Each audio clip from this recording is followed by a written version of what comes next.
আমাদের কোন পিতামাতা আল্লাহর কাছে কি কত লাখ টাকা ডোনেশন দিয়েছে যে আল্লাহ তুমি আমার একটা ছেলে সন্তান দাও? দিয়েছে?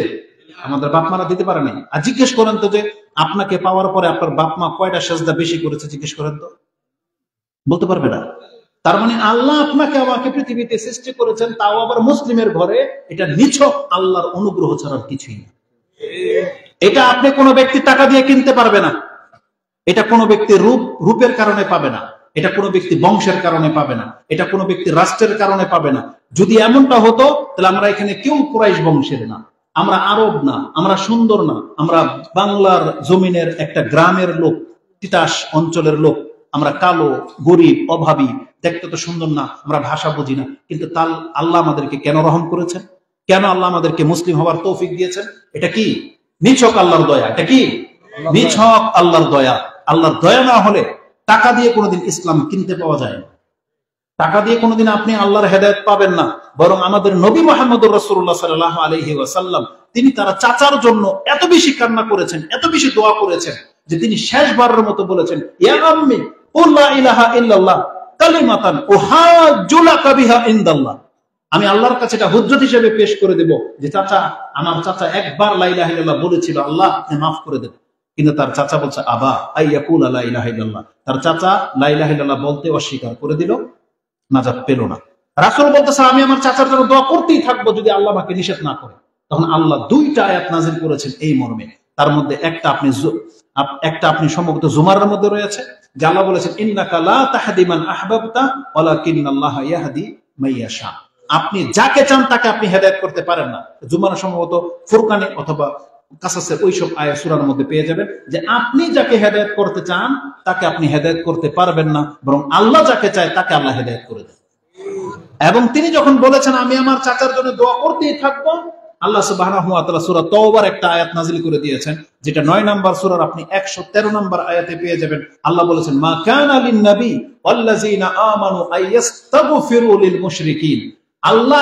আল্লাহ বলে দিয়েছেন রাসূলের জন্য এবং যারা মুসলিম তাদের জন্য জায়েজ নাই যে সে এমন ব্যক্তির জন্য দোয়া করবে যেই ব্যক্তি শিরক করে মরে গেল, তওবা করলো না, শিরক করে মরে গেছে। এই ব্যক্তির জন্য কোন সন্তান হলেও আপনার দোয়া করা জায়েজ নাই, পিতামাতা হলেও দোয়া করা জায়েজ নাই। এজন্য এটা মুসলিম ব্যক্তিদেরকে কান খাড়া করে শুনতে হবে যে শিরক এত বড় পাপ, কোন অবস্থাতে কোন মুসলিমের যেন শিরক না হয়। আপনি যদি শিরক করে ফেলেন তাহলে আপনি নিজেকে এত হতভাগা করে মারলেন যে আপনি নাজাত তো দূরের কথা, আপনার জন্য দোয়া করা পর্যন্ত হারাম করে দিয়েছেন আল্লাহ সুবহানাহু ওয়া তাআলা। আপনার সন্তানের দোয়ায় আপনি নাজাত পেয়ে যাইতেন, কিন্তু সন্তানকে আল্লাহ হারাম করে দিয়েছেন যে তোমার বাবা তো শিরক করে মরেছে, অতএব তোমার বাবার জন্য দোয়া করা জায়েজ নেই। ইব্রাহিম আলাইহিস সালামকে আল্লাহ নিষেধ করে দিয়েছেন এবং আমাদের নবী মুহাম্মদ সাল্লাল্লাহু আলাইহি সাল্লামকে নিষেধ করে দেওয়া হয়েছে। আপনি শিরক করে মরেছে, সে আপনার অত্যন্ত নিকট আত্মীয় হোক না কেন, তার জন্য দোয়া করা আপনার জন্য জায়েজ নেই। কি মনে করেন? এই জন্য আল্লাহ সুবহানাহু ওয়া তাআলা কিছু ব্যক্তিদের উপরে অনেক বেশি রাগান্বিত। তাদের মধ্যে একজন হচ্ছে যারা শিরক করে আল্লাহর সাথে। এই জন্য সর্ব অবস্থায় আপনাকে শিরক থেকে মুক্ত হয়ে আল্লাহর কাছে সাক্ষাৎ করতে হবে। শিরক বহুভাবে হয়, মুখে হয়, কর্মে হয়, বিশ্বাসে হয়। এই জন্য সবসময় আপনি চেষ্টা করবেন যাতে কোনোভাবে আমাদের দ্বারা শিরক না হয়ে যায়। চাইবেন একমাত্র কার কাছে? আল্লাহর কাছে। আল্লাহ সুবহানাহু ওয়া তাআলা যাকে দিতে পারে ডাইরেক্ট দিতে পারে। আল্লাহ কোনো ধন্না ধরতে পছন্দ করে না, যে আপনি ভায়া ধরবেন নেতাদের মতো, যে প্রধানমন্ত্রীর কাছে আপনি পৌঁছতে পারবেন না, নেতা লাগে। আপনি কি আল্লাহকে তেমন পেয়েছেন? বরং আল্লাহ বলেছেন আমার সাথে আমার বান্দার ডাইরেক্ট সম্পর্ক আছে। দেখেন ঘুরে ফিরে কথা ওখানে চলে আসতেছে। আমি প্রথমে একটা আয়াত পাঠ করেছিলাম, যে আয়াতটি সূরা হুদ ১১ নম্বর সূরার ৬১ নম্বর আয়াতে আছে, যেখানে আল্লাহ সুবহানাহু ওয়া তাআলা বলেছেন ওয়াইলা সামুদ আখাহুম সালেহ, আমি সালেহ আলাইহিস সালামকে সামুদ জাতির কাছে পাঠিয়েছিলাম। তিনি তার জাতিকে বলেছিলেন যে হুয়া আনশাআকুম মিনাল আরদি ওয়াস্তা'মারাকুম ফিহা ফাস্তাগফিরুহু সুম্মা তুবু ইলাইহি। হে আমার জাতি, আল্লাহ তোমাদেরকে মাটি থেকে সৃষ্টি করেছেন এবং এই মাটিতেই তোমাদেরকে আবার ছড়িয়ে দিয়েছেন, অতএব তোমরা তার কাছে ক্ষমা চাও, তার কাছে তওবা করে ফিরে আসো। কে তিনি? ইন্না রাব্বি কারীবুম মুজিব, আমার রব অত্যন্ত নিকটে আছেন এবং তিনি বান্দাদের ডাকে সাড়া দিয়ে থাকেন। আপনাকে যখন আমি আয়াতটা বুঝাবো না, আপনার অন্তর ভরে যাবে। জানেন নবীদের দাওয়াত কত চমৎকার। একজন নবী বলতেছেন হে আমার জাতি, তোমরা ভয় পেও না, আল্লাহর সাথে তোমাদের গাঢ় সম্পর্ক আছে। তুমি যদি এখন আল্লাহকে ডাকো তাহলে আল্লাহ তোমার সামনে আছে, কাছে আছে এবং তোমার ডাক শুনবে, এটা একটা নবী বলতেছে। আমাদের দেশের কবর মাজার পূজারীদের মতন বলে না। যারা পীর ফকিরে বিশ্বাসী, ওই পীরেরা বলে যে আপনি এত পাপীর পাপী, আপনি কি মাধ্যম ছাড়া আল্লাহকে পাবেন? আপনি তো ছাদে উঠতে গেলে সিঁড়ি লাগে, বলে কিনা? বলে ছাদে উঠতে গেলে নাকি সিঁড়ি লাগে, তা আল্লাহকে পেতে হলে মাধ্যম লাগবে না? এটা হচ্ছে তাদের যুক্তি মাত্র। কিন্তু প্রত্যেকটা মুসলিম কান খাড়া করে সরে রাখেন, আপনার কথা আল্লাহর কাছে সরাসরি পৌঁছে যায়। আপনার কথা আল্লাহর কাছে সরাসরি পৌঁছে যায় এবং আল্লাহ বিনা মাধ্যমে আপনার কথা শুনতে পান এবং আল্লাহ আপনার কথার জবাবও দেন। এটা আল্লাহ সুবহানাহু ওয়া তাআলা কোরআনে বহু আয়াতে বলেছেন। আল্লাহ কোনো মাধ্যম দ্বারা পছন্দ করেন না। আল্লাহ বলেছেন ডাইরেক্ট আমার কাছে চাও, আমি তোমার রব, আমার প্রতি ঈমান এনেছো, তুমি আমার কাছে চাও, আমি আল্লাহ তোমাকে দেব। কোন একটা আয়াত আপনি পাবেন না যে আল্লাহ বলেছেন তুমি আমার পীরের কাছে যাও, একটা আয়াত আপনি পাবেন না। বরং কোরআনের প্রত্যেকটা আয়াত বলেছেন উদউনি, তোমরা আমাকে ডাকো। যেমন একটা স্পষ্ট আয়াত যেটা আপনি সূরা গাফির 40 নম্বর সূরার 60 নম্বর আয়াতে পেয়ে যাবেন। আল্লাহ সুবহানাহু ওয়া তাআলা বলেছেন ওয়াকালা রাব্বুকুম উদউনি আস্তাজিব লাকুম, তোমার রব বলতেছেন আমাকে ডাকো, আমি তোমার ডাকে সাড়া দেব। বলেন এই কোরআনের আয়াত কি করবেন আপনি? আল্লাহ তো নিজে বলতেছেন ওয়াকালা রাব্বুকুম উদউনি, তোমার রব তোমাকে বলতেছেন আমাকে ডাকো, আস্তাজিব, আমি তোমার ডাকে সাড়া দেব। কিন্তু যারা বলে তারা মিথ্যা বলে। জেনে নেন প্রত্যেকটা পাপীর ব্যক্তি হলেও আপনার সাথে আল্লাহর ডাইরেক্ট সম্পর্ক আছে, ডাইরেক্ট সম্পর্ক। এটা কেউ কেটে দিতে পারবে না, একমাত্র আপনি নিজে পারবেন কেটে দিতে। আপনি যদি আল্লাহর কাছ থেকে মুখ ফিরিয়ে নেন তাইলে কেটে যাবে, কিন্তু আল্লাহ কোনোদিন নিজের ইচ্ছায় কোনো বান্দাকে দূরে সরিয়ে দেয় না। আল্লাহ সবসময় তার বান্দাকে নিজের দিকে ডাকে।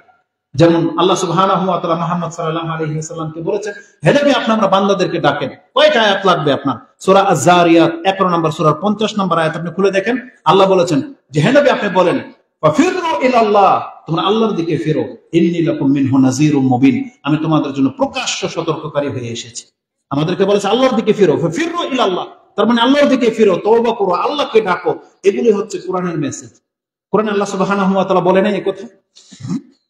সূরা জুমার 39 নম্বর সূরার 53 নম্বর আয়াত দেখেন। আল্লাহ বলেছেন কুল ইয়া ইবাদিয়াল্লাযিনা আসরাফু আলা আনফুসিহিম লা তাকনাতু মির রাহমাতিল্লাহ ইন্নাল্লাহা ইয়াগফিরুয যুনুবা জামিআ ইন্নাহু হুয়াল গফুরুর রহিম। হে নবী আপনি আমার বান্দাদেরকে বলে দেন যারা নিজের নফসের উপরে অত্যাচার জুলুম করে দিয়েছে তারা যেন নিরাশ না হয়ে যায়, আমি আল্লাহ কিন্তু তার জীবনের সমস্ত পাপকে ক্ষমা করে দিতে সক্ষম। আল্লাহ নিজে বলেছেন। আল্লাহ সুবহানাহু ওয়া তাআলা সূরা হিজর 15 নম্বর সূরার 49 নম্বর আয়াতে বলেছেন নাব্বি ইবাদি আন্নী আনাল গফুরুর রহিম, হে নবী আপনি আমার বান্দাদেরকে জানিয়ে দিন আমি হচ্ছি ক্ষমাশীল এবং দয়াবান। সূরা আলে ইমরান 3 নম্বর সূরার 135 নম্বর আয়াতে আল্লাহ বলে দিয়েছেন যারা নিজের নফসের উপরে জুলুম করেছো ফাযাকারাল্লাহ ফাস্তাগফিরু লিযুনুবিহিম, তারা যেন আল্লাহকে স্মরণ করে এবং আল্লাহর কাছে যেন ক্ষমা চায়। কেন? ওয়ামাইয়াগফিরুয যুনুবা ইল্লাল্লাহ, কারণ তারা যদি আল্লাহকে না ডাকে কে আছে আল্লাহ ছাড়া তাকে ক্ষমা করতে পারে? তাহলে বলেন তো দেখি এই আয়াতগুলোর মধ্যে কোথায় পীরের কথা আছে? কোথায় আছে? কোথায় আছে যে হুজুরের পাও চাটু গিয়া? কোথায় আছে কথা? বরং আপনি আল্লাহর প্রতি ঈমান এনেছেন, আপনি ডাইরেক্ট বলবেন রব্বানা ইন্নানা সামি'না মুনাদিয়ান ইউনাদি লিল ঈমান আন আমিনু বিরাব্বিকুম ফাআমান্না রব্বানা ফাগফির লানা যুনুবানা। কোরআনে নাই? সূরা আলে ইমরানের 2 জায়গার মধ্যে আল্লাহ উল্লেখ করেছেন। আপনি উঠান, আমি পৃষ্ঠা তো বলবো আপনাকে। সূরা আলে ইমরান 3 নম্বর সূরা 16-17 নম্বর আয়াত দেখেন এবং সূরা আলে ইমরানের 190, 91, 92 এই আয়াতগুলো দেখেন। আল্লাহ বলেছেন একজন মুসলিম ব্যক্তি যখন বলে রব্বানা ইন্নানা আমান্না ফাগফির লানা যুনুবানা, আল্লাহ আমরা তো তোমার প্রতি ঈমান এনেছি, অতএব আল্লাহ তুমি আমাদেরকে maaf করে দাও। আল্লাহ বলেন এই ব্যক্তিকে আমি আল্লাহ ক্ষমা করে দেব। সুবহানাল্লাহ। আল্লাহ তার বান্দাকে কোনোদিন কোনো গায়রুল্লাহর দিকে পাঠায় না। এটা হিন্দুদের স্বভাব। হিন্দুরা গরুর পা চাটে, গজার মাছ, ইঁদুর, বাদর, পাথর কোনো কিছু করা ছাড়ে না, সবকিছু ওদের মাবুদ। কিন্তু আমরা মুসলিমরা কি মনে করি? আমাদের রব কে? আল্লাহ। তো যখন কোনো ব্যক্তি এটা স্বীকার করে না আমার রব আল্লাহ, তাহলে আপনি আল্লাহ ছাড়া কার কাছে চাইবেন? আমরা সবাই তো ভিক্ষুক, সবাই ভিক্ষুক না? একটা ছোট্ট মজার কথা দিয়ে আপনাকে দেখেন, আপনাদের বিবেক আছে কিন্তু এইভাবে কেউ আপনাকে বোঝায় না। ধরেন আমি অনেক বড় পীর, আপনাকে ধোকা দিলাম যে আমার কাছে মুরিদ না হইলে আপনি নাজাত পাইবেন না। কিন্তু আমার রেজাল্ট কি জানেন? আমি যখন ওই যে আপনাদের ইমামতি করতেছিলাম নামাজে, আত্তাহিয়াতের মধ্যে কি বলছিলাম? আত্তাহিয়াত শেষ, দুরূদ শেষ। এখন আমি কিন্তু আল্লাহর কাছে গোপনে গোপনে আমার পরিচয়টা কিন্তু পেশ করি, আপনারা তো কেউ জানেন না। দেখেন তো আপনার হুজুর ওই বড় পীর এই দোয়া পড়ে কিনা?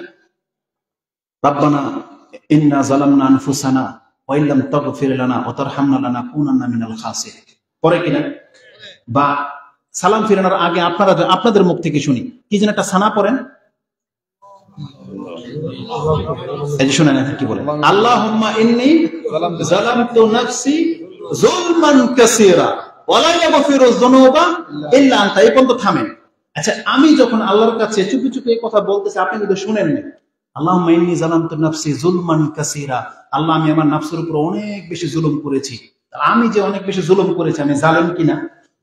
তাহলে আমি জালেম আর আপনি আমাকে জান্নাতের ঠিকাদারি দিয়ে বসিয়ে দিলেন। তা আমি জালেম হয়ে আপনার মতো আরেক জালেমকে আমি জান্নাত দেবো কিভাবে? সম্ভব? আপনি ধোঁকা খেয়ে গেছেন তো। আরে আমরা সবাই তো জালেম, সবাই জানেন না? এই কথা তো আপনি বলতেছেন, এই কথা তো ইমাম সাহেব বলতেছে, এই কথা তো আপনার পীরও বলে, আল্লাহুম্মা ইন্নী যালামতু নাফসি যুলমান কাসীরা ওয়া লা ইয়াগফিরু যুনুবা ইল্লা আনতা। আল্লাহ তুমি যদি ক্ষমা না করো, আমার এই জুলুমের পাপ কেউ ক্ষমা করতে পারে না। তাহলে তারা কত বড় জালেম যে নিজে জালেম হয়ে আবার জান্নাতের সার্টিফিকেট বিক্রি করে। দেখেন না এরকম দৃশ্য? এই রকমের মাহফিলে বসে বলে কে আছে আমার কাছ থেকে জান্নাত কিনবেন 1000 টাকায়, বেচে না? অথচ তাদের মাহফিল সরগরম। কিন্তু কোরআন হাদিস ভিন্ন কিছু বলতেছে। কোরআন হাদিস বলে তোমার সাথে তোমার রবের ডাইরেক্ট সম্পর্ক আছে, বান্দা তুমি তোমার রবের কাছে চাও। তোমার সাথে তোমার রবের সম্পর্ক হয়ে গেলে আর কারো ধন্না তোমাকে ধরতে হবে না। আর আমাদের হুজুরদের কাজ হলো মানুষের সাথে আল্লাহর সম্পর্কটা করিয়ে দেবো, বাস। আমাদের রাসূলদের কাজ এটাই ছিল। রাসূল আমাদেরকে আল্লাহ সম্পর্কে সবকিছু জানিয়ে দিয়েছেন, বলছে তোমরা ঈমান আনো আমার এই কথার প্রতি, তোমাদের সাথে আল্লাহর সম্পর্ক জোড়ো, আমি তো একদিন থাকবো বা না থাকবো। রাসূল তো ছিলেন না, বাস চলে গেছেন, আমাদের সাথে আল্লাহ সম্পর্ক করিয়ে দিয়ে যান নাই। তাহলে রাসূলের পরে এখন আবার আমাদের কার দরকার পড়ে? কার দরকার পড়ে? আমরা সবাইকে মুহাম্মদ সাল্লাল্লাহু আলাইহি ওয়াসাল্লামকে রাসূল হিসেবে মানি নাই, তাহলে আর কার দরকার পড়বে আপনার? তাহলে আপনি সরাসরি এবং ডাইরেক্ট আল্লাহর কাছে চাইবেন। আর আল্লাহ শিক্ষা দিয়েছে, এটা হচ্ছে হাকিকত। এটা যদি কোনো হুজুর মানতে না পারেন, আমি মনে করব তার মধ্যে সমস্যা আছে। আশা করি ইনশাআল্লাহ, আমি কনফিডেন্সের সাথে বলতেছি, এই কথার বিট্রেসি করার ক্ষমতা রাখে না, কারণ এটা হচ্ছে কোরআন হাদিসের কথা। আরেকটা হাদিস আমি আপনাকে বলে দিই, এটা ইমাম মুসলিম কোট করেছেন তাওবার অধ্যায়ে। একজন বান্দা যখন পাপ করে, রাসূল সাল্লাল্লাহু আলাইহি ওয়াসাল্লাম বলেছেন ইন্নাল আবদা ইজা খাতা বা ইজা খুতিয়া বা ইজা আজনাবা, একজন বান্দা যখন পাপ করে, তখন আল্লাহ ভাষাটা বলেছেন এভাবে, ইজা আজনাবা আবদুন যামবান ফাকালা আই রাব্বি গফিরলি যামবি। একজন বান্দা যখন পাপ করে, পাপ করার পরে যখন সে আল্লাহর কাছে এসে ক্ষমা চায়, হে আমার প্রতিপালক আপনি আমাকে ক্ষমা করেন, জান আল্লাহ কি বলেন? আল্লাহ আশ্চর্য হয়ে এই ধরেন এখানে অনেকগুলো মানুষ, আমি জানি না এখানে কে কার পূজারী, আমি কি জানি? আমি জানি না কে কোন দলের, কে কোন মাবুদকে বিশ্বাস করেন জানি না, চেহারা দেখে বোঝা যায় না। কিন্তু যখন দেখবো এটা আমাদের দলের লোক, এখানে কেউ শিয়া আছেন? শিয়া? তাহলে আমরা কি সবাই সুন্নি, তাই না? আমরা শিয়া না, আমরা কি কাদিয়ানী আছি কেউ এখানে? তাহলে আমি তো চিনবো না। কিন্তু আমি যখন সাক্ষী দেব আমাদের সর্বশেষ রাসূলকে মুহাম্মদ সাল্লাল্লাহু আলাইহি ওয়াসাল্লাম কিনা, তাহলে এটা যখন মেনে নিলাম, আমি বুঝলাম যে এখানে কোনো কাদিয়ানী নাই, তা চিনতে পারলাম। তো আল্লাহ সুবহানাহু ওয়া তাআলা যদি আল্লাহ সবাইকে চিনেন, কিন্তু আল্লাহ কথাটাকে এইভাবে বলেছেন, যখন কোনো মানুষ পাপ করে, হতে পারে ইহুদি, খ্রিস্টান, হিন্দু, বৌদ্ধ, মুসলিম, পাপ করে, আল্লাহ ততক্ষণ পর্যন্ত কিছু বলে না, গরু ছাগল পাপ করলে করুক, মানে আমরা বলি এরকম, ও মরলে মরুক গা, আমার কি। যখন কোন একটা খারাপ ব্যক্তি যখন রাস্তাঘাটে পড়ে মরে যায়, যখন শোনেন আপনি মারামারি লাগছে, একজন আপনি পিটে গেছে, আপনি কি বলেন? ওরা মরুক গা, ওদের দিয়ে আমাদের কোনো কাজ নাই। কিন্তু যদি শোনেন আপনার ছেলে আছে লগে, তখন কি করবেন? তখন কি এটাই করবেন যে জাগা যা হোক না? এটা আরেকটা এক্সাম্পল নিয়ে নেন।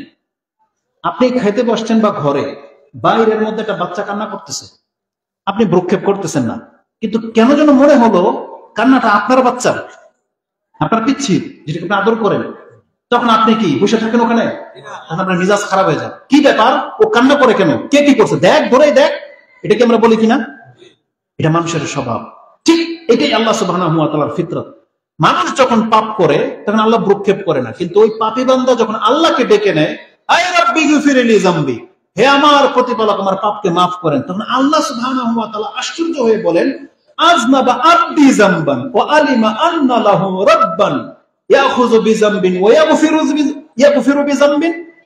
আল্লাহ বলেন আশ্চর্য, আমার বান্দা জেনে গেছে যে ওর একজন রব আছে, এই রব এখন চাইলে ওর পাপের কারণে ওকে ধরতেও পারে, আবার পাপের কারণে ওকে আল্লাহ মাফও করে দিতে পারে। ও জেনে গেছে যে ওর এমন একজন রব আছে। এই মাল শেখ কাদ গাফারতু লাকা। আল্লাহ বলতেছেন যখন একজন বান্দা পাপ করে আর বারবার আল্লাহর কাছে এসে ক্ষমা চায়, অন্য কোনো মাজারে গিয়ে মাথা ঠুকায় না, কোনো গরু ইঁদুর বাদর পাথরের কাছে যায় না, যখন দেখে আমার বান্দা বারবার পাপ করে আর আমার কাছে তওবা করে, তার মানে আমার বান্দা, আল্লাহ বলতেছেন আমার বান্দা যতক্ষণ পর্যন্ত পাপ করবে, তুই যতবার ক্ষমা চাইবে আমি আল্লাহ ততবারই ওকে ক্ষমা করে দেব। আল্লাহ বলেন আজনাবা আব্দি জাম্মান, আল্লাহ বলেন আমার বান্দা। তার মানে আপনি বোঝেন না আল্লাহ সুবহানাহু ওয়া তাআলাকে। এই জন্য আমাদের মুসলিম ভাইদেরকে শুধু এই মেসেজটা দিতে চাই, আপনি শুধু আল্লাহর বান্দা হয়ে মরে দেখান, কত পাপ আপনার, কত ক্ষমা লাগবে, আল্লাহ বলছেন তোকে ক্ষমা করার জন্য আমি আল্লাহ প্রস্তুত হয়ে আছি। এই সম্পর্কে একটা চরম হাদিস আছে, ইমাম তিরমিজি হাদিসটা কোট করেছেন। আনাস ইবনে মালিক তার বর্ণনাকারী, হাদিসটি দোয়ার অধ্যায়ে 3540 নম্বরে পেয়ে যাবেন। আল্লাহ বলছেন ইয়া ইবনা আদম, হে আদম সন্তান, লাউ আতাইতানি বিকুরাবিল আরদি খাতায়া সুম্মা লাকিতানি লা তুশরিকু বি শাইআন লা আতাইতুকা বিকুরাবিহা মাগফিরা। হে আদম সন্তান, তুমি শুনে রাখো, তোমার সাক্ষাৎ যদি আমার সাথে এমন অবস্থায় হয় যে দেখি তুমি পাপ আর পাপ, কত পাপ করেছো, কত তওবা করেছো, তোমার পাপ পৃথিবী ভরে গেছে, কিন্তু তোমার এই পাপের মধ্যে শিরকের পাপ নাই, তুমি আমার সাথে কাউকে শরীক করো নাই, তুমি আমারই বান্দা ছিলা। আল্লাহ বলছেন লা আতাইতুকা বিকুরাবিহা মাগফিরা, তাহলে তোমার পাপ যেমন পৃথিবী ভরা, আমি আল্লাহ পৃথিবী ভরা ক্ষমা নিয়ে তোমাকে ক্ষমা করে দেব। এটা আপনি তিরমিজিতে 3540 নম্বর হাদিসে পেয়ে যাবেন। তার মানে আমি আপনাকে বোঝাতে চাচ্ছি, যখন কোনো ব্যক্তি আল্লাহর বান্দা হয়ে মরতে পারবেন, আপনি জানেন না যে আপনার রব কত দয়াবান, কত ক্ষমা নিয়ে আপনার জন্য অপেক্ষা করতেছে। এটা হচ্ছে আমাদের মেসেজ। আমরা মুসলিম ভাইদেরকে বলবো, আজকে তুমি দুনিয়ার কারণে ধোঁকা খেয়ে যেও না, তুমি তোমার রবকে হারিয়ে ফেলো না। আমরা সবাই ফেরেশতা হয়ে যেতে পারবো না, কিন্তু 5 ওয়াক্ত নামাজ পড়তে পারবেন কিনা? তাহলে আমাদের যুবকরা, আপনারা নামাজ কেন পড়েন না? আরে আপনি খেলাধুলা করবেন, করেন, এটা একটা পাপ, আপনি শাস্তি পাবেন, কিন্তু মুসলমান তো হয়ে মরতে হবে না কিনা? মুসলমান হয়ে মরতে হবে না? আপনি বলেন যে সুন্নত নফল আপাতত রাখেন, আপনি ফরজটা তো আগে পড়বেন, করবেন না? একটা ব্যক্তির যদি ফজরের উইঠা 2 রাকাত নামাজ পড়তে কষ্ট হওয়ার কথা, 2 রাকাত নামাজ মাত্র, একজন ব্যক্তি যখন জানবে যে আমার অনেক মাথা ব্যথা, আমি অনেক পেরেশানি, খিদা লাগছে বা কাজ করে আসছি, বা আমাকে এখনই না ঘুমাইলে আমার মাথা ব্যথা বেড়ে যাবে, কিন্তু সেই ব্যক্তি যখন জানবে আমি যদি এখন মাত্র 4 রাকাত নামাজটা কষ্ট করে পড়ে নেই, তাহলে আমার জন্য নাজাত নিশ্চিত, তাহলে এই ব্যক্তি পড়তে কি কষ্ট হওয়ার কথা? মাত্র 4 রাকাত নামাজ এশায়, মাত্র 3 রাকাত মাগরিবে, কত ব্যস্ততা আপনি দেখাবেন? কিন্তু তাকে নিজেকে মুসলমান তো বানান। আপনি যদি নিজেকে মুসলিম বানাইতে পারেন, আল্লাহ তার জন্য রহিম। দুনিয়াতে আল্লাহ রহমান, কিন্তু পৃথিবীতে আল্লাহ সুবহানাহু ওয়া তাআলা কিন্তু সবার জন্য রহমান, কিন্তু কিয়ামতের মাঠে কিন্তু আল্লাহ সবার জন্য রহমান হবেন না, সেখানে আল্লাহ রাহিম হয়ে আসবেন। জানেন রহমান আর রাহিমের মধ্যে পার্থক্য কি? এটারও সুন্দর একটা এক্সাম্পল দিয়ে আমি আপনাকে বোঝাতে সক্ষম। কোরআনে আল্লাহ সুবহানাহু ওয়া তাআলা বলেছেন, আজকে দুনিয়াতে আমি কোনো মূল্যায়ন করি না দেখা আমি কাফেরদেরকে পর্যন্ত রিজিক দিয়ে যাচ্ছি, দুনিয়াতেও কাফেরদেরকে রিজিক দিয়ে যাচ্ছি। কারণ রাসূল সাল্লাল্লাহু আলাইহি ওয়াসাল্লাম বলেছেন, লাউ তা'দিলু আদ-দুনিয়া তা'দিলু ইনদাল্লাহি মিসল জানাহা বাউদাতান মা সাকা আল্লাহু মিন কাফিরিন মিন শারবাতা মাই, আও কামা ক্বালা রাসূলুল্লাহ সাল্লাল্লাহু আলাইহি ওয়াসাল্লাম।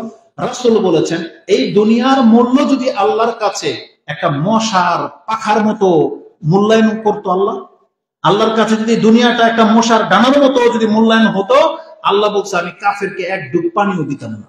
কিন্তু আল্লাহ বলছে এই দুনিয়া আমার কাছে কোনো মূল্য রাখে না, এই দুনিয়াতে আমি রহমান হিসাবে ওদেরকেও অক্সিজেন দিচ্ছি, ওদেরকেও সন্তান দিচ্ছি, ওদেরকেও সম্পদ দিচ্ছি, কিন্তু কিয়ামতের মাঠে ওরা আমার ক্ষমা পাবে না। কিয়ামতের মাঠে আল্লাহ শুধু রহিম হয়ে আসবেন, মানে বিশেষ ক্ষমা কাদের জন্য? শুধু নিজের বান্দাদের জন্য। আল্লাহ শুধু নিজের বান্দাদেরকে ক্ষমা করবেন। আল্লাহ কিন্তু বলে নাই যে ওই পুতুল পূজারীকে আল্লাহ ক্ষমা করবেন, আল্লাহ ওই ইহুদি খ্রিস্টানকে ক্ষমা করবেন, এই কথা আল্লাহ বলে নাই। আল্লাহ শুধু বলছে আমি মুসলিমদেরকে ক্ষমা করবো। কাদেরকে? মুসলিমদেরকে। এটার উদাহরণটা কেমন জানেন? আমাদের মা বোনদের কিছু চরিত্র দেখবে, তারা কিছু মুরগি পালে না? আপনি বলবেন আমরা সবাই তো দয়ালু, আমাদের সবার মধ্যে দয়া আছে। যেমন আপনি রাস্তাতে যাচ্ছেন, একটা মুরগির বাচ্চা যদি গাড়ির তলে পড়ে যায়, আপনার কষ্ট লাগে কিনা? কষ্ট লাগে। উঠায় আপনি আদর করেন, পানি দেন, কত কি, কুত্তার বাচ্চা হলেও কি করেন? আদর করেন, কষ্ট লাগে। এটা কি? মায়া। আপনি বলেন আমার তো অনেক মায়া। আচ্ছা বুঝলাম আপনার মায়া, এই কথাটা তখন মনে কেন থাকে না? আপনি মুরগিকে খাবার দিচ্ছেন, চাউল খাওয়াচ্ছেন, দেখেন না ওই পাশের বাড়ির চাচির একটা মুরগি চলে আসছে, রেজাল্টটা কি কোন তো দেখি, কি করে মহিলারা? ওরা শুধু হুশ করে, হাতে যা পাবে তা দিয়ে দিবে, করে কিনা? যে কেন কেন করে? এটা কতটুকু চাল খেতে মুরগিটা? কিন্তু বিষয় হচ্ছে এটা তো আমার মুরগি না। এটা কি? এটা আমার মুরগি না, সেজন্য সে এক ডুব পানি পর্যন্ত দিতে রাজি না। তখন আর দয়া টয়া কাজ হয় না। ঠিক আল্লাহ সুবহানাহু ওয়া তাআলা বলতেছেন কিয়ামতের মাঠে এটা ঘটবে, আমি শুধু আমার বান্দাদেরকে ক্ষমা করব, আর কাফের সেই দিন দেখে বলবে ইয়াওয়াদ্দুল কাফির। আল্লাহ সুবহানাহু ওয়া তাআলা বলতেছেন, যেটা আপনি সূরা হিজরের প্রথম আয়াতে পাবেন, ইয়াউমা ইয়াওয়াদ্দু মুজরিমিন। এটা না, আমি আরেকটা আয়াত আপনাকে দেখাই। আল্লাহ সুবহানাহু ওয়া তাআলা সূরা হিজরের প্রথম আয়াতে বলছেন, আলিফ লাম রা, রুবামা ইয়াওয়াদ্দুল লাযিনা কাফারু লাউ কানু মুসলিমিন। আল্লাহ সুবহানাহু ওয়া তাআলা বলতেছেন, কাফেররা যখন দেখবে যে মুসলিমরা আল্লাহর বান্দা হওয়ার কারণে আল্লাহ এক এক করে ক্ষমা করে দিচ্ছেন, শুধু মুসলিম হওয়ার কারণে আল্লাহ বলবে তুমি কি আমল করেছো পেশ করো, আমার যদি পছন্দনীয় কোনো আমল হয়ে যায় তোমাকে ক্ষমা করে দেওয়া হবে। বা পাপ করেছেন, তওবা করেছেন, আল্লাহ ক্ষমা করে দিবে। বা আল্লাহ নিজের হাতে জাহান্নাম থেকে যখন মুক্ত করে দিবেন শুধু মুসলিম হওয়ার কারণে, আল্লাহর বান্দা হওয়ার কারণে, তখন কাফের এই কথা বলবে, রুবামা ইয়াওয়াদ্দুল্লাযিনা কাফারু লাউ কানু মুসলিমিন। হায় দুনিয়াতে আমি পয়সাওয়ালা কাফের না হয়ে যদি আমি একজন দরিদ্র মুসলিম হইতে পারতাম। কিন্তু এই কাফের এই আক্ষেপ কিয়ামতের মাঠে কোনো কাজে আসবে না। এটা পেয়ে যাবে মুসলিমরা, কিন্তু আজকে মুসলিমরা সেটাকে কদর করতেছেন না। অথচ আপনাকে প্রাউড ফিল করতে হবে যে আমি একজন মুসলিম।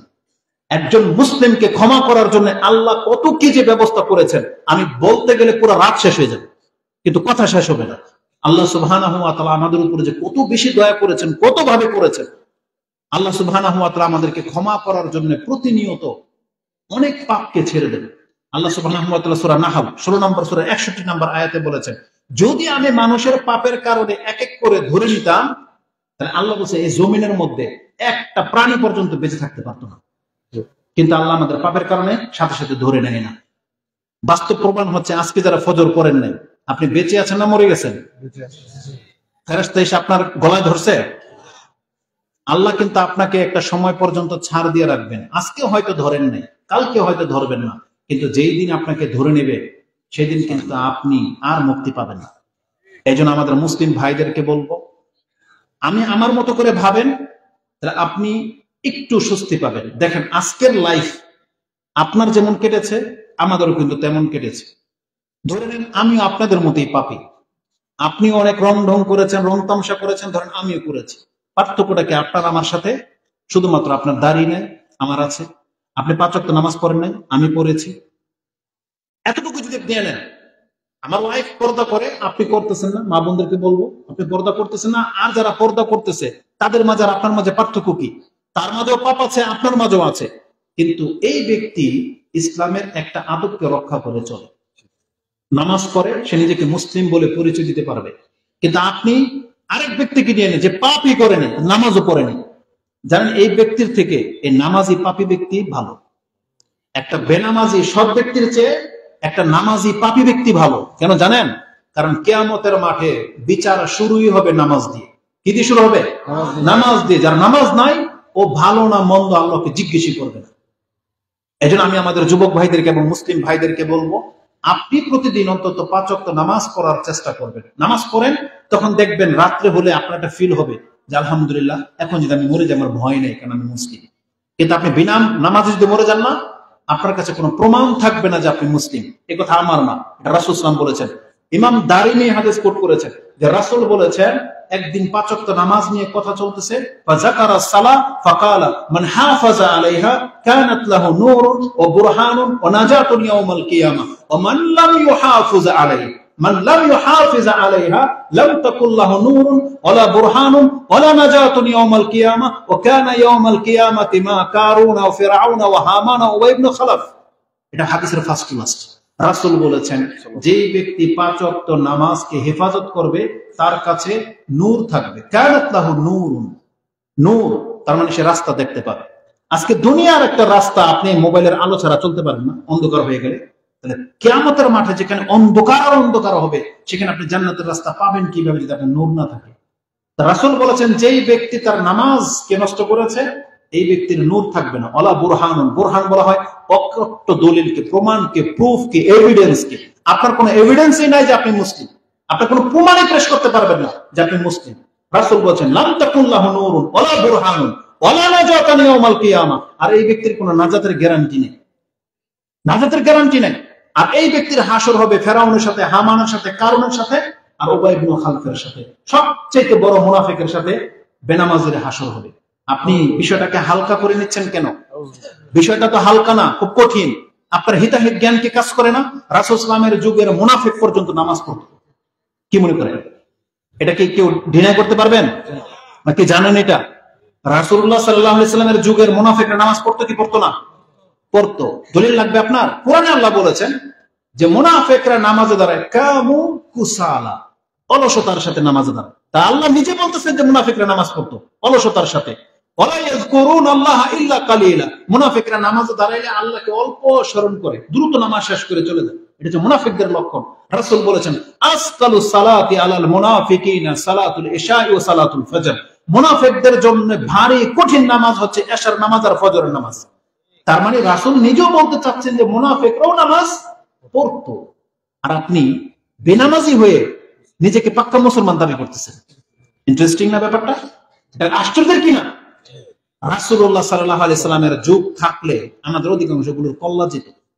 রাসূল বেঁচে থাকলে, এখন উমর রাদিয়াল্লাহু আনহু যদি বেঁচে থাকতেন, আর যদি যুবকদেরকে পেতেন যে বেনামাজি নামাজই পড়ে না, আমার মনে হয় না যে পাছার ছালটারও থাকতো বলে। কি বলতে থাকতো না। আপনি ভয় করার চেষ্টা করেন। আজকে আপনাকে প্রতিশোধ নেওয়ার মতন কেউ নাই, আপনাকে ধমক দেওয়ার মতন কেউ নাই। আপনার বাপ মা পর্যন্ত এত অদম হয়ে গেছে যে তোমাদেরকে নামাজের কথা বলে না। তবে জেনে নাও, এটা কিন্তু ছাড় নয়, আল্লাহ কিন্তু খুব কঠিন ভাবে ধরবে, খুব কঠিন ভাবে কিন্তু আল্লাহ ধরবে। ওমর রাদিয়াল্লাহু তাআলা মরে যাবে, রক্ত ঝরতেছে, ফজর নামাজ তিনি আদায় করবেন। বলছেন এই অবস্থায়, বলছে হ্যাঁ এই অবস্থায়। কেন? বলছে লা হাজ্জা ফিল ইসলাম লিমান তারাকা সালাহ, কারণ যে ব্যক্তি নামাজ ছেড়ে দেয় ইসলামে তার কোনো অংশ থাকে না। এটাই আমাদের ওমর রাদিয়াল্লাহু তাআলার ফতোয়া, যেটা আপনি মুয়াত্তা মালিকের 53-54 নম্বর হাদিসের মধ্যে পেয়ে যাবেন, যে যেই ব্যক্তি নামাজ ছেড়ে দিয়ে মরবে ইসলামে তার কোনো অংশ থাকে না। সবচেয়ে বড় কথা কি জানেন? আপনারা তো আপনাদের পিতা মাতা বড় ভাইকে সম্মান করেন, করেন না? যতটুকু করেন করেন তো।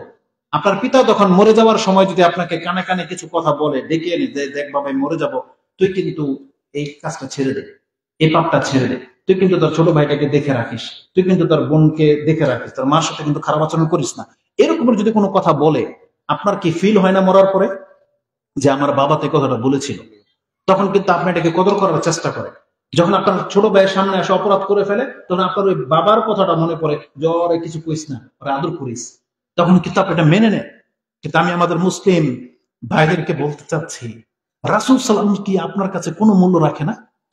আমাদের নবী কি আপনার কাছে কোনো মূল্য রাখে না? আপনি কি জানেন না রাসূল সাল্লাল্লাহু আলাইহি ওয়াসাল্লামের সর্বশেষ ওসিয়তটা কি ছিল? আপনার আমার প্রতি রাসূল সাল্লাল্লাহু আলাইহি ওয়াসাল্লামের সর্বশেষ ওসিয়ত কি ছিল? যেটা আবু দাউদ রাহিমাহুল্লাহ তার কিতাবের একেবারে শেষের দিকে, যেটা আপনি 5256 নম্বর হাদিসে পেয়ে যাবেন, আপনারা দেখে নিন। আলী রাদিয়াল্লাহু তাআলা তিনি বলতেছেন, কানা আখিরু কালামি রাসূলিল্লাহি সাল্লাল্লাহু আলাইহি ওয়াসাল্লাম as-সালাত as-সালাত ইত্তাকিল্লাহা ফীমা মালাকাত আইমানুকুম। হে আমার জাতি, আমার উম্মাহ, তোমাদের 5 ওয়াক্ত নামাজ, তোমাদের নামাজ, এটাকে হিসাব রাখো এবং আল্লাহকে ভয় করো, তোমার দাসীদের সাথে কিন্তু তুমি খারাপ আচরণ করো। এটা ছিল রাসূল সাল্লাল্লাহু আলাইহি ওয়াসাল্লামের সর্বশেষ প্রত্যদেশ। কিন্তু কয়েকজন মুসলিম আছেন যে যেই নবীর শাফাত পাওয়ার জন্য আপনি অপেক্ষমান, অথচ তার রাস্তাটাকে আপনি ছেড়ে দিলেন, তার এই শেষ ইচ্ছাটাকে আপনি পুরো করতেছেন না। আমি মনে করি কোন মসজিদের ইমামের জন্য জায়েজ নাই যে কোন বেনামাজিকে কবরে নামানোর সময় বলবে বিসমিল্লাহি ওয়ালা মিল্লাতি রাসূলিল্লাহ, এটা কোন ইমামের জন্য জায়েজ নাই। কেন জায়েজ নাই? কারণ এই ব্যক্তি তো রাসূলের মিল্লাতের উপরে ছিলই না, জায়েজই হবে না এই কথা। যেই রাসূল সর্বশেষ প্রত্যদেশ ছিল যে তোমার নামাজকে ঠিক করো, আর আপনি বেনামাজি হয়ে রাসূলের রাস্তা ছেড়ে দিয়ে মরে গেলেন, আর আপনাকে আমরা দরদ দেখায়া বলতেছি বিসমিল্লাহ ওয়ালা মিল্লাতে রাসূলিল্লাহ, এটা কি কথা গ্রহণযোগ্য? আল্লাহ এদেরকে ধরবে যে তুমি মিথ্যা কেন বলছিলা। নাইলে ইমাম বলবে আল্লাহ আমি তো আমার সমাজের চাকরি বাঁচানোর জন্য কইছি, আল্লাহ অসহায়, নয় তো আমাকে বলবে যে তুমি দোয়া করো না কেন। আমরা হয়তো অপারগ আপনাদের কাছে, কিন্তু জেনে দোয়া করলো কাজ হইব না। আরে আমি তো একজন হুজুর মাত্র, যদি স্বয়ং রাসূল বলে আপনার জন্য যে আল্লাহ একে মাফ করে দাও, আল্লাহ বলতেছেন বেনামাজির ক্ষেত্রে রাসূলের সুপারিশও চলবে না, এটা কোরআন দ্বারা সাব্যস্ত। আপনি প্রমাণ চান? আল্লাহ সুবহানাহু ওয়া তাআলা কোরআনে সুবহানাহু ওয়া তাআলা বলতেছেন, ফি জান্নাতি ইয়াতাসাআলুন আনিল মুজরিমিন, জান্নাতীরা অপরাধীদেরকে জিজ্ঞেস করবেন। অপরাধী, আল্লাহ নিজে বলেছেন অপরাধীদেরকে, মা সালাকাকুম ফি সাকার, তুমি জাহান্নামে কেন? তাদের প্রথম জবাব, লাম নাকু মিনাল মুসাল্লিন, আমরা নামাজি ছিলাম না। প্রথম জবাব, আমরা নামাজি ছিলাম না, মানে নামাজিদের অন্তর্ভুক্তই ছিলাম না। তার মানে অনেকে নামাজ পড়তো কিন্তু আমরা তাদের মতো নামাজি ছিলাম না, এটা তাদের প্রথম জবাব। অলান্না কুনুতুল মিসকিন, আমরা মিসকিনদেরকে খাদ্য দিতাম না। অকুন্না নাখুদু মাআল খাইদিন, যারা বরং খেলতামশা করতো আমরা তাদের সাথে মত্ত থাকতাম। মসজিদে তো আজান ঠিকই হতো কিন্তু আমরা ভ্রুক্ষেপ করতাম না, দূর হুজুরদের কথা। এটা আজকে অধিকাংশ মুসলিমদের চরিত্র। কিন্তু আল্লাহ সুবহানাহু ওয়া তাআলা কি বলেছেন তার এক আয়াত পরে, আচ্ছা, ফামা তানফাউহুম শাফাআতুশ শাফিঈন, কোন সুপারিশকারের সুপারিশ এই বেনামাজের জন্য কাজে আসবে? এবার আপনি ঠেকান দেখি, আপনি আমাদের কথা উড়াই দেবেন, উড়াই দেন না, আল্লাহর কোরআন আয়াত কি করবেন? আল্লাহ তো বলেছেন ফামা তানফাউহুম শাফাআতুশ শাফিঈন, কোন সুপারিশকারীর সুপারিশ বেনামাজের জন্য গ্রহণযোগ্য হবে না। ধরে নেন আপনার নবী যদি আপনার জন্য সুপারিশ করে দয়ার কারণে, আল্লাহ কি বলেছেন? বেনামাজের জন্য কবুল হবে না। বুঝেন কথা? অতএব আমাদের মুসলিম ভাইদেরকে এবং বোনদেরকে বলবো, আল্লাহর জন্য অন্তত আপনি নিজের উপকারে, আমাদের কিছু লাভ ক্ষতি হবে না। মসজিদে আসলে আপনি কি মনে করেন সব সময় তো আপনার কাছে টাকা চায়? হুজুররা টাকা চায় মসজিদে আসলে? ধরেন আসলোই, ওই টাকা নিয়ে কি হুজুর খায় না মসজিদে দেয়? মসজিদের ডান বাক্সে যে ভরেন, এটা কি হুজুর নেয় নাকি মসজিদের কাজে লাগে? তাহলে আপনি দিয়েন না, মসজিদে এসে টাকা দিয়ে নি না, কিন্তু নামাজ পড়তে তো আসবেন। এটা কার লাভ? আপনার লাভ, আপনার লাভ। আজকের এই বক্তব্যের সার্থকতা হবে যদি আমরা জানতে পারি 10 জন পোলা যদি অন্তত আমাদেরকে ফোন দিয়ে বলে যে ভাই আপনার কথা শোনার পর আমি আজকের পর থেকে তওবা করে নিলাম, আমার জীবনে কোনোদিন আমি 5 ওয়াক্ত নামাজ ছাড়ব না। এই রকমের 10টা ছেলে যদি আলহামদুলিল্লাহ নামাজি হয়ে যায়, আমি মনে করবো আজকে এই ওয়াজ কমিটির জন্য এটাই সার্থকতা। দোয়া করে আমাদের যুবক ভাইদের জন্য, আল্লাহ তুমি এদেরকে হেদায়েত দাও। আমিন। আমি আপনাদেরকে করজোর রিকোয়েস্ট করতে চাচ্ছি, আপনাকে অবশ্যই হিন্দু, খ্রিস্টান, ইহুদি, বৌদ্ধ থেকে পৃথক হয়ে আল্লাহকে দেখাইতে হবে। আল্লাহকে আপনাকে দেখাইতে হবে যে আল্লাহ আমি মুসলিম। আল্লাহ যখন তুমি দেখেছ আমার যত ব্যস্ততা থাকুক আমি অন্তত ফরজ নামাজটা আদায় করছি, আল্লাহ তুমি আমাকে মাফ করো, এটা বলতে পারবেন না? ইনশাআল্লাহ। আপনি খেলেন না, খেলাধুলা করতে তো আপনাকে আমি আজকে নিষেধ করতেছি না, কিন্তু আপনি নামাজটা ঠিক রাখেন, এটাকে একটা অন্তত ঠিক করেন। আপনাদেরকে নিয়ে তো আমরা জিহাদ করতে প্রস্তুত, ইন্ডিয়া কেন ইহুদির বিরুদ্ধে আমরা নামবো, কিন্তু বেনামাজিদেরকে নিয়ে না। ফজরের নামাজে যারা আসেন না, তাহলে কেমনে আমাদের আস্থা হবে যে জিহাদের ময়দানে আমাদেরকে নামিয়ে দিয়ে আপনার পেছন দিকে সরে যাবে? হইতে পারে না। যেই দিন দেখবো যে আমাদের যুবকরা নামাজি মসজিদ ছেড়ে দেয় না, সেই দিন জেনে নেন বাংলা ইন্ডিয়াকে দখল করে নেবে ইনশাআল্লাহ। আমাদের তো ওদের এরিয়াটা দেখলে কষ্ট হয়, আপনাদের হয় না? ওদের বর্ডারের কাছে যান, দেখবেন সমস্ত সম্পদ ওরা দখল করে নিয়েছে, বড় বড় পাহাড় থেকে নিয়ে ওদের সীমানা। আর আপনি বসে বসে ওই যে ডাঙ্গুডি খেলেন, ক্যারাম বোর্ড খেলেন, আপনি ওই ক্রিকেট টুর্নামেন্টে কাপ জিতে আসলে ইন্ডিয়ার কচু হবে না? হবে? ক্রিকেট খেলায় জিতলে আপনি বাংলাদেশের ইসলামের ছাতাও হবে না। আরে পারলে যেদিন জিহাদ লাগবে 10টা কাফেরকে মেরে দিতে পারবেন, তখন আপনি বলতে পারবেন আমি মুজাহিদ মুসলিম। কিন্তু আপনার মধ্যে সেই ক্ষমতাই তো নাই, শক্তিই তো নাই। ফ্রি ফায়ার খেলে, মোবাইল খেলে কোন অস্ত্র চালানো যায় না। আপনার অন্তরটাকে আগে আল্লাহর দিকে ঝোঁকান। আজকে আপনাদের কারণে আমরা সাহস পাচ্ছি না কোনো প্রতিবাদ করতে। কেন? কারণ আমরা যদি প্রতিবাদী হই, দেখবো যে আমাদের পেছনে কেউ নেই, তখন আমাদেরকে ধরে নিয়ে যাবে, আমাদেরকে লান্তান করা হবে, তখন ইসলামের কথা বলার মতো লোক থাকবে না। অথচ আমাদেরকে বলেন যে আমরা নাকি বলি না বা করি না, কিন্তু আমরা কাদেরকে নিয়ে করব? আমরা তো দেখতে পাচ্ছি অধিকাংশ পোলাপান সব খেলতামশার মধ্যে লিপ্ত। যখনই কোনো কনসার্ট হয়, কোন গায়ক নায়কদের লেগে যে আপনি টিকিট দিয়ে সেখানে গিয়ে টিকিট দিয়ে নাচ গান দেখতে যান, আর ওয়াজ মাহফিল হলে আপনার কাছ থেকে টাকা চাওয়া হয় না, প্যান্ডেলের ব্যবস্থা করা হয়, কিন্তু আপনি কোরআন হাদিস শুনতে আসেন না। যদি আলহামদুলিল্লাহ এখানে পুরো ভরপুর রয়েছেন, কেন একটু ঘুরে দেন আলহামদুলিল্লাহ। কারণ সব মজলিস এরকম হয় না। কারণ জানেন, গত 2 দিন আগের ঘটনা, এক জায়গায় বক্তব্য দিতে গিয়েছি, সামনে 15 জন নাই। কেন? অথচ মানে কি বলবো আর কি, দুনিয়া নিয়ে মানুষ এত ব্যস্ত। এটা কবেরকার ঘটনা জানেন? এই যে 16ই ডিসেম্বর, গতকালকে তো ছিল নাকি না? হ্যাঁ, গতকালকে বা তার আগের দিন গিয়েছিলাম জামালপুর এবং ময়মনসিংহ। এই 16 ডিসেম্বর হওয়ার কারণে অধিকাংশ যুবকরা ওই খেলতামশা, ওই নস্তামি ভণ্ডামি নিয়ে ব্যস্ত। এই জাতিকে আল্লাহ হেদায়েত করবে? বরং আল্লাহ সুবহানাহু ওয়া তাআলা যখন কোন জাতিকে হেদায়েত দান, মর্যাদা দেন, বিজয় দান করেন, আল্লাহকে আমাদেরকে শেখায় নাই যে মুসলিমদেরকে কি করা উচিত। মুসা আলাইহিস সালামকে আল্লাহ কি ফেরাউন থেকে বাঁচায় নাই? তখন মুসা আলাইহিস সালাম কি ওই ড্রাম বাজিয়েছিল? মুসা আলাইহিস সালাম পার্টি করেছিল?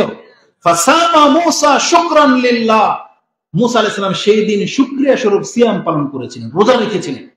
আর সেই শুকরিয়া আদায় আমরা এখন পর্যন্ত করে যাচ্ছি। এই 10 মুহররম আসলে আমরা যে রোজা রাখি, এটা কিসের রোজা, কিসের সিয়াম? এটা ওই মুসা আলাইহিস সালামের বিজয়ের সিয়াম। রাসূল বলেছেন, নাহনু আহাক্কু বিমুসা মিনকুম, তোমাদের চাইতে বেশি হক আমি মুহাম্মদ রাখি। আমার ভাইয়ের বিজয়, মুসার বিজয় মানে আমার বিজয়। এজন্য রাসূল আমাদেরকে বলেছেন, ফাসামা রাসূলুল্লাহ সাল্লাল্লাহু আলাইহি ওয়াসাল্লাম ও আমারা বিসিয়ামিহিম, রাসূল নিজে সিয়াম রেখেছেন এবং মুসলিমদেরকে বলেছেন তোমরাও সিয়াম রাখো, কারণ মুসার বিজয় মানে তোমাদের বিজয়। আল্লাহু আকবার। অথচ আজকে আমাদের বিজয়ের সময় আমরা কি আর খেলতামশার নাচ গান নিয়ে ব্যস্ত? এটা তো ইহুদি নাসারাদের চরিত্র। আপনি আমাদেরকে বলেন ইহুদি নাসারা, এটাই তো ইহুদি নাসারাদের চরিত্র, যে উৎফুল্ল পেলে নাচ গান, মহিলা নিয়ে আর নেশা নিয়ে আপনি পড়ে থাকবেন। এটা তো কোনো মুসলমানের চরিত্র হতে পারে না। কবে আমাদের মুসলিম যুবকরা ফিরবে, কবে?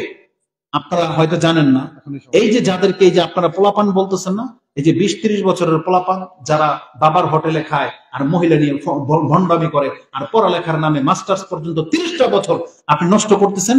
আপনি কি জানেন ইসলামটাকে বিজয় করা হয়েছে, শক্তিশালী করা হয়েছে এই আপনার মতন বয়সের যুবককে দিয়ে? যুদ্ধ কি বুড়ারা করেছিল? কারা করেছিল? যুবকরা করেছিল। আপনি কি জানেন আবু জাহেলকে কে হত্যা করেছে? আবু বকর, ওমর, ওসমান, আলী? না, এই যে এদের মতো মাত্র 2 জন বাচ্চা। কি মনে করেন? 2 জন বাচ্চা যাদেরকে রাসূলুল্লাহ সাল্লাল্লাহু আলাইহি ওয়াসাল্লাম অনুমতি দেয় নাই বদরের যুদ্ধে আসতে, এই 2 জন প্রত্যয়ের সাথে যে রাসূল দেয় নাই, কিন্তু সুযোগ ছাড়বো না, কারণ ও আমার রাসূলকে কষ্ট দিয়েছে। এই 2 জন বাচ্চা একজন সাহাবীকে বলতেছে যে আবু জাহেল কোনটা? বলছে ওইটা।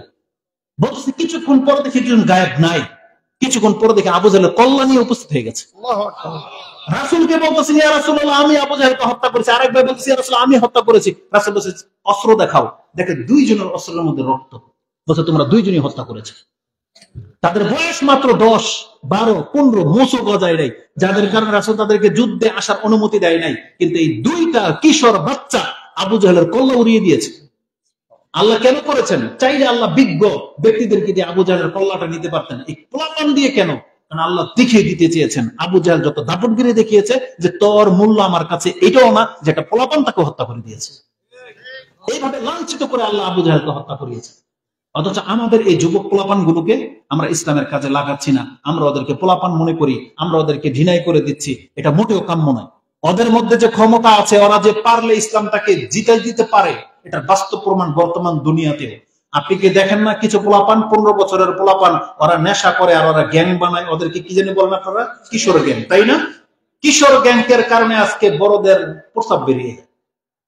দেখেন না আপনারা, নেতারা পর্যন্ত ভয় পায়, আইন পাস করতে হয় কৃষক গ্যাংকে ঠেকানোর জন্য। তাহলে এই কৃষকের যে পাওয়ার আছে, এটাই তো রাসূল বুঝতে পেরেছিলেন। এই জন্য তো রাসূল সাল্লাল্লাহু আলাইহি ওয়াসাল্লামের চারপাশে কিশোররাই উপেক্ষা করত, এই কিশোররাই উপস্থিত ছিল। এদেরকে দিয়ে রাসূল সাল্লাল্লাহু আলাইহি ওয়াসাল্লাম যুদ্ধ করিয়েছেন। উসামা বিন যায়েদ, তারপর আব্দুল্লাহ ইবনে ওমর, এরা কারা?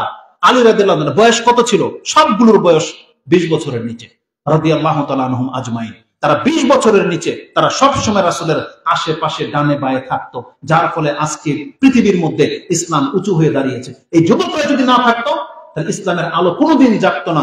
রাসূলুল্লাহ সাল্লাল্লাহু আলাইহি ওয়াসাল্লাম বদর যুদ্ধের দিন বলেছিলেন, আল্লাহুম্মা ইন তুহলিকা হাযিহিল ইসাবাতা মিন আহলিল ইসলাম, আল্লাহ এই যে ইসলামের কয়েকজন সৈনিক নিয়ে তোমার সামনে উপস্থিত হয়েছি, আজকে কাফেররা যদি এই সৈনিকটাকে মেরে দেয়, এই আমার সাহাবীদেরকে যদি আজকে মেরে দেয়, বা তুমি যদি এদের মাধ্যমে আমাদের কাছকে মেরে দাও, লাম তুবাদ ফিল আরদ, তাহলে এই জমিনে তোমার ইবাদত আর হবে না। এটা রাসূল দোয়া করেছেন। আল্লাহ কি করেছিলেন? এই 313 জনকে জিতিয়ে দিলেন আল্লাহ সুবহানাহু ওয়া তাআলা। আজকে আমরা বাংলার জমিন থেকে যদি আল্লাহকে এই কথাটা বলি, আল্লাহ যে আজকে আমাদের যুবকদেরকে ইসলামের ঝান্ডা তুমি না ধরাও, তাহলে ইন্ডিয়া, চায়না, অমুক তুমের কাছ থেকে বাংলাদেশের কি ইসলামকে বাঁচানো যাবে না। এজন্য আমাদের যুবকদেরকে বলবো, খেলতামশা বহুত করেছেন, দেখেন কিয়ামত কিন্তু এমনি হয়ে যাবে, বেশি দিন বাকি নাই। অতএব আপনি আল্লাহকে সন্তুষ্ট করার জন্য কিছু তো একটা করেন। এই বুড়াদের দিয়ে কোনো কাজ হবে না, আপনি জেনে নেন। আজকে খেলাধুলা করতে গেলে যুবক লাগে, সংবাদ পড়তে গেলে যুবক লাগে, আর্মি মিলিটারি ভর্তি হতে যান, তাদেরকে নেয়, বুড়োদেরকে। যুবকদেরকে। তাহলে আপনি এটা কেন ভুলে গেলেন? সবকিছু যেহেতু যুবক লাগে, তাহলে ইসলামকে প্রতিষ্ঠিত কি বুড়ারা করবে? কারা করবে? এটা যুবকদেরকে নিতে হবে। এই জন্য তোমরা জেনে রাখো, খেলতামশা করার জন্য আল্লাহ তোমাদেরকে সৃষ্টি করেন নাই। এই জন্য আল্লাহ সুবহানাহু ওয়া তাআলার কাছে যৌবন কালের অনেক মূল্য আছে। বরং আল্লাহ সুবহানাহু ওয়া তাআলা হাসরের মাঠে 7 শ্রেণীর মানুষকে বিশেষ ছায়া দিবেন, ওখানে অন্য কোনো ব্যক্তি ঢুকতে পারবে না। তার মধ্যে একটা ব্যক্তি হলো যুবক। ওয়াশাবুন নাশাআ ফি ইবাদাতিল্লাহ, যেই যুবকরা যুবক বয়সে আল্লাহর ইবাদত করেছে, এমন যুবকদেরকে আল্লাহ স্পেশাল ছায়া প্রদান করেছে, যে জায়গায় কোনো বুড়ারা পাবে না। অতএব আমরা আল্লাহর কাছে দোয়া করি, আল্লাহ যতগুলো কথা বলেছে, যদি আমাদের কথা অনেক ছিল, বাজে কটা এখন 10:30 বেজে গেছে, আমি কি মনে করি যথেষ্ট হয়নি? আমি মনে করি যথেষ্ট হয়েছে। কথা বললে অনেক রাত করলে করতে পারি, কিন্তু আমি মনে করি আপনারা ইসলামের ছায়াতলে আসেন, এখানে কোনো ভাগাভাগি করতে আসেন। আমাদের পরিচয় হবে আমরা কি? মুসলিম। আমাদের পরিচয় হবে মুসলিম। আগে এটাকে করে দেখা, আমরা আগে মুসলিম হই, তারপর জান্নাতে গিয়ে ভাগাভাগি করবো যে আমরা কে কোন দল করতাম, ঠিক আছে? কিন্তু দুনিয়াতে না, দুনিয়াতে আমরা মুসলিম হয়ে আগে বাঁচি, আগে ইহুদি নাসারাকে ঠেকাই, আল্লাহ আমাদেরকে জান্নাত দিলে তখন কইবেন এটা ওই দলের, এটা ওই দলের, এটা ওই দলের, তোমরা নাই শোনা, জান্নাতে গিয়ে ভাগাভাগি করেন, দুনিয়াতে না অন্তত। আশা করি কি কথাটা বুঝতে পারছেন? এবং প্রত্যেকটা ব্যক্তিকে একটা কথা বলে দিই, আজকে আপনি ইসলাম পালন করেন না, এটা শুধু আপনার ক্ষতি না, কিন্তু এটা আপনার পরিবারও ক্ষতি। প্রত্যেকটা পুরুষ কিন্তু দায়িত্বশীল, জেনে নেন। আপনি রাষ্ট্রেরও দায়িত্বশীল, প্রত্যেকটা পুরুষ। এই জন্য আল্লাহ বলেছেন কু আনফুসাকুম ওয়া আহলিকুম নারা, তুমি তোমার নিজেকে এবং তোমার পরিবারকে তুমি জাহান্নামের আগুন থেকে বাঁচাও। এই আদেশ কিন্তু আল্লাহ কোনো মহিলাকে করে নাই। কাকে করেছে? আপনাকে করেছে। প্রত্যেক ঘরের কর্তাকে করেছে। কিন্তু আজকে আপনি যখন কর্তা হয়ে নামাজ পড়েন না, তাহলে আপনি আপনার স্ত্রীকে কোন মুখ নিয়ে বলবেন নামাজের কথা? আপনি তো তাই বলেনও না। আপনার মেয়েটা বেপরদায় ঘুরে, অথচ আপনি তাকে নিষেধ করতেছেন না। আপনার ছেলেটা যা ইচ্ছা তা খায়, যা খুশি তা করে, বাবা হয়ে আপনি কিছু বললেন না। আপনি জানেন আপনি আপনার এবং আপনার পরিবারের ক্ষতি করলেন, আর এটার রেজাল্ট কিন্তু খুব মারাত্মক হবে। কোরআনে আল্লাহ সুবহানাহু ওয়া তাআলা সূরা জুমার 39 নম্বর সূরার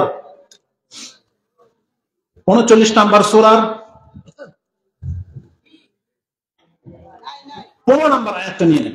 আল্লাহ সুবহানাহু ওয়া তাআলা বলেছেন, কুল ইন্নাল খাসিরিনাল্লাযীনা খাসিরু আনফুসাহুম ওয়া আহলিহিম ইয়াওমাল কিয়ামাহ আলা যালিকা হুয়াল খুসরানুল মুবিন। আল্লাহ সুবহানাহু ওয়া তাআলা বলে দিয়েছেন, হে নবী আপনি বলে দেন, তোমরা নিজেরা যারা নিজেদের ক্ষতি করেছো, তোমার পরিবারকে ক্ষতি করেছো, কিয়ামতের মাঠে হবে তুমি সবচেয়ে বেশি ক্ষতিগ্রস্ত ব্যক্তি। আর এটাই হবে সেই দিন প্রকাশ্য ক্ষতি। তুমি তোমার সন্তানকে খাইয়েছো, লালন পালন করিয়েছো, ভালো জায়গায় বিয়ে দিয়েছো, তুমি কোনো উপকার করতে পারো নাই যদি তাকে তুমি মুসলিম বানাতে না পারো, তুমি যদি তাকে নামাজি বানাতে না পারো, পর্দায় রাখতে না পারো, তার জন্য উত্তম একটা ছেলে যদি ব্যবস্থা করতে না পারো, তাহলে তুমি তোমার পরিবারকে ধ্বংস করেছো, জেনে নেন। আজকে আপনারা বিয়ে দেওয়ার ক্ষেত্রে ছেলে সরকারি চাকরি করে না কি করে, বিদেশে থাকে না কি করে, এগুলো জিজ্ঞেস করেন। ছেলের সাথে অন্য কোনো মহিলার সম্পর্ক আছে কিনা সেটা জিজ্ঞেস করেন। আর বেশি জোর হলে জিজ্ঞেস করেন ছেলে কি জুয়া খেলে, ছেলে কি নেশা করে, এগুলো জিজ্ঞেস করেন। কিন্তু কয়জন ব্যক্তি বলতে পারবেন যে আপনার মেয়েকে বিয়ে দেওয়ার সময় আপনি জেনেছেন যে ছেলে নামাজ পড়ে কিনা? কোনোদিন জানতে চান নাই। মেয়ে যখন বিয়ে করতে যায় আমরা সুন্দরটাকে বেশি দেখি আর টাকা পয়সাকে বেশি দেখি। কোন যুবকরা আছেন যে আপনার মাইন্ডের মধ্যে এটা আপনি নিয়ে ঘুরেন যে আমার স্ত্রীটা নামাজি হবে এবং পর্দায় থাকবে, আমি এমন একটা মেয়েকে বিয়ে করব? কতজন যুবক হাত তুলতে পারবেন বলে? তাহলে আজকে আমরা আমাদের পরিবারকে ধ্বংস করে দিচ্ছি। আপনারা যারা আজকে পুরুষরা আছেন, ঘরে গেলে খাবার চান প্রথম, কিন্তু জিজ্ঞেস করেছেন আপনার স্ত্রীকে যে তুমি কি আজকে জোহর নামাজ আদায় করেছো, তুমি কি এশার নামাজ পড়েছো, মাগরিব পড়েছিলা? জিজ্ঞেস করেন। কয়জন ব্যক্তি আছেন জিজ্ঞেস করেন? আল্লাহ সুবহানাহু ওয়া তাআলা ভালো জানেন। আজকে আমাদের অধিকাংশের চরিত্র এটা। এই জন্য আল্লাহ বলেছেন ইন্নাল্লাযীনা খাসিরু আনফুসাহুম ওয়া আহলিহিম ইয়াওমাল কিয়ামাহ আলা যালিকা হুয়াল খুসরানুল মুবিন। যে নিজে এবং নিজের পরিবারকে ক্ষতি করেছো, তুমি হবা কিয়ামতের মাঠে সবচেয়ে বেশি ক্ষতিগ্রস্ত। আর আল্লাহ বলেছেন এটাই হলো প্রকাশ্য ক্ষতি। অতএব আল্লাহর কাছে আমরা দোয়া করি, আল্লাহ তুমি আমাদেরকে ক্ষতিকর জীবন থেকে বাঁচাও। আমিন। আল্লাহ তুমি আমাদেরকে মুসলিম হয়ে তোমার সাথে সাক্ষাৎ করার তৌফিক দান করো। আল্লাহ তুমি আমাদের পাপগুলোকে মাফ করে দাও। আল্লাহ তুমি আমাদের পিতামাতাকে ক্ষমা করে দাও। এবং আমাদেরকে আল্লাহ তুমি ইব্রাহিম আলাইহিস সালামের মতো আপনি দোয়া করেন, রব্বি জাআলনি মুকিমাস সালাতি ওয়া মিন যুররিয়াতি। আল্লাহ তুমি আমাকে এবং আমার সন্তানদেরকে নামাজি বানিয়ে দাও। আমিন। ওয়াজনুবনি ওয়া বানিয়া নাবুদাল আসনাম, আল্লাহ তুমি আমাকে এবং আমার সন্তানদেরকে আল্লাহ পুতুল পূজা থেকে তুমি বাঁচিয়ে রাখো। আমিন। এটা অত্যন্ত জরুরি, এটা প্রত্যেকটা পিতামাতাকে দোয়া করতে হবে যে আল্লাহ তুমি আমার সন্তানকে নামাজি বানাও, আমার ঘরকে মুসলিম বানাও আল্লাহ। কারণ দেখেন, মুসলিম ছাড়া কোনো ব্যক্তি কিন্তু মরেন না, মরলে কিন্তু খুব খবর আছে। আর যদি আপনি মুসলিম হয়ে মরেন, আপনাকে এটা কোরআন হাদিস গ্যারান্টি দিচ্ছে, আপনি শাস্তি পাবেন, অবশ্যই পাবেন, কিন্তু আল্লাহর দয়া চলে আসবে একটা সময়, ওই সময় আল্লাহ আপনাকে ক্ষমা করে দিবেন। কিন্তু মুসলিম হয়ে মরতে হবে। রাসূল বলেছেন, আলা তোমরা কান খাড়া করে শোনো, লা ইয়াদখুলুল জান্নাহ ইল্লা নাফসুন মুসলিমাতুন, পৃথিবীবাসী তোমরা শুনে রাখো, জান্নাত এমন একটা জায়গা সেখানে মুসলমান ছাড়া কোনো ব্যক্তি জান্নাতে ঢুকতে পারবে না। এই জন্য কাফের যত উন্নত জীবন হয়ে যাক না কেন, হিন্দু, খ্রিস্টান, বৌদ্ধ, কাফেরকে আপনাকে ঘৃণা করতে হবে, এই সেন্সে যে আমি কোনোদিন হিন্দু হব না, আমি কোনোদিন গরুর পূজারী হইতে যাবো না, আমি কোনোদিন বৌদ্ধ ইঁদুর পাথরের পূজারী হবো না, আমি আল্লাহর গোলাম, আমি আল্লাহর বন্দেগী করব। আল্লাহ তুমি আমাকে মুসলিম করে মৃত্যু দান করো। এটা প্রত্যেকটা মুসলিমের আকাঙ্ক্ষা থাকতে হবে। আল্লাহ তুমি আমাদের মুসলিম ভাইদেরকে কবুল করো। আল্লাহ তুমি আমাদের পাপগুলোকে মাফ করে দাও। বাংলার জমিনে ইসলামকে প্রতিষ্ঠা করার ক্ষেত্রে আল্লাহ তুমি আমাদের যুবকদেরকে উৎসাহিত করো এবং তাদেরকে খেলতামশা ছেড়ে দিয়ে তোমার পথে ফিরে আসার তৌফিক দান করো।